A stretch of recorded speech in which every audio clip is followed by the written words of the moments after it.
नमस्कार दोस्तों, मैं दीपक शर्मा स्वागत करता हूं अपने चैनल भक्ति स्टोरी 2 में। आज का जो हमारा टॉपिक है वो ब्रह्मदेव और काल भैरव के ऊपर है कि आखिरकार काल भैरव ने ब्रह्मा जी का 5वां शीश क्यों काटा। तो चलिए वीडियो स्टार्ट करते हैं। इस कथा का आरंभ ब्रह्मदेव से होता है। जब ब्रह्मदेव के 5 शीश होते थे और उन्हें पंचानन कहा जाता था। ब्रह्मा जी का 5वां शीश काम का प्रतीक है। चारों वेदों के निर्माण के पश्चात ब्रह्मदेव ने अपने 5वें शीश से 5वां वेद का निर्माण कर रहे थे।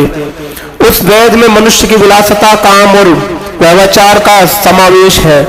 फिर वहां भगवान शिव प्रकट हुए। भगवान शिव ने ब्रह्मदेव को समझाया कि आप इस 5वें वेद का निर्माण ना करें। और भगवान शिव ने फिर कहा, ब्रह्मदेव, आपके 5वें शीश से निकला हुआ यह ज्ञान संसार के लिए विनाशकारी है। अगर आपने इस 5वें वेद का निर्माण किया तो संसार में चारों वेदों का अस्तित्व समाप्त हो जाएगा। इसलिए इस 5वें वेद की रचना को रोक दीजिए। और फिर ब्रह्मदेव बोले, महादेव, ज्ञान धर्म का हो या काम का ज्ञान हो, तो ज्ञान होता है। फिर ब्रह्मदेव ने कहा, जैसे मैंने चारों वेदों का निर्माण किया है वैसे ही 5वें वेद का भी निर्माण करूंगा।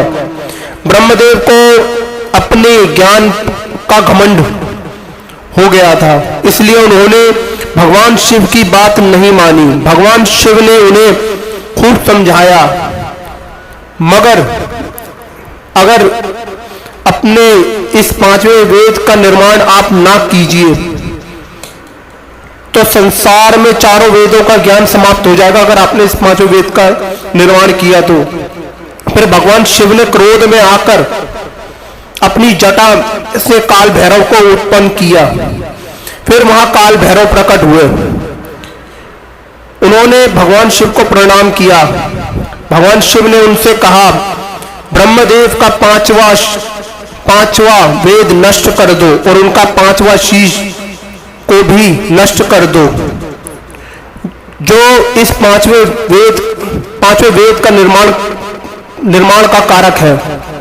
फिर काल भैरव ने ब्रह्मदेव के 5वें वेद को नष्ट कर दिया। और फिर ब्रह्मदेव ने कहा, अगर आपका यह 5वां शीश रहा तो आप फिर 5वें वेद का निर्माण करोगे और हमें ऐसा होने नहीं देंगे।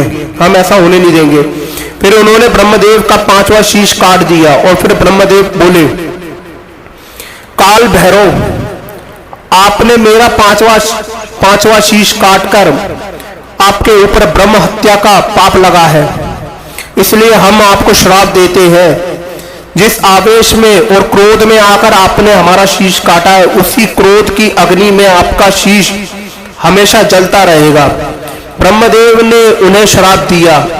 फिर काल भैरव अपने ऊपर से ब्रह्म हत्या के दोष को मिटाने के लिए तपस्या करने लगे। काल भैरव जहां तपस्या कर रहे थे वह जगह उज्जैन थी। सालों तपस्या करने के बाद काल भैरव का शरीर चट्टान के रूप में परिवर्तित हो गया। उज्जैन के राजा काल भैरव की हर पूर्णिमा को पूजा करते थे। एक बार उज्जैन के कुछ लोगों ने धोखे से भगवान काल भैरव के अभिषेक वाले दूध में मदरा मिला दी। और जब उज्जैन के राजा ने काल भैरव की पूजा की, पूजा के बाद वहां से चले गए। मदरा चढ़ाने से काल भैरव को बहुत गुस्सा आया। उन्होंने अपने गुस्से में आकर सबको दंड देने का निर्णय लिया। उनके गुस्से से पूरा राज्य थर थर कांपने लगा। फिर वहां के राजा ने काल भैरव से उनके गुस्से का कारण पूछा। फिर काल भैरव ने कहा, उनके अभिषेक में किसी ने मदरा मिला दी थी। फिर वहां के राजा ने उनसे क्षमा मांगी और उसको ढूंढने लगे जिन लोगों ने काल भैरव के ऊपर मदरा चढ़ाई थी। उन लोगों को राजा ने दंड दिया। ढूंढने के बाद राजा ने काल भैरव को ब्रह्म हत्या के दोष से भी मुक्त कराया।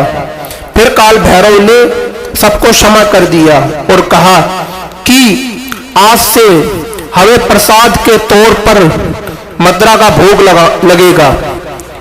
फिर काल भैरव सबको आशीर्वाद देकर वही स्थापित हो गए और जब से काल भैरव को मदिरा का भोग भी लगने लगा।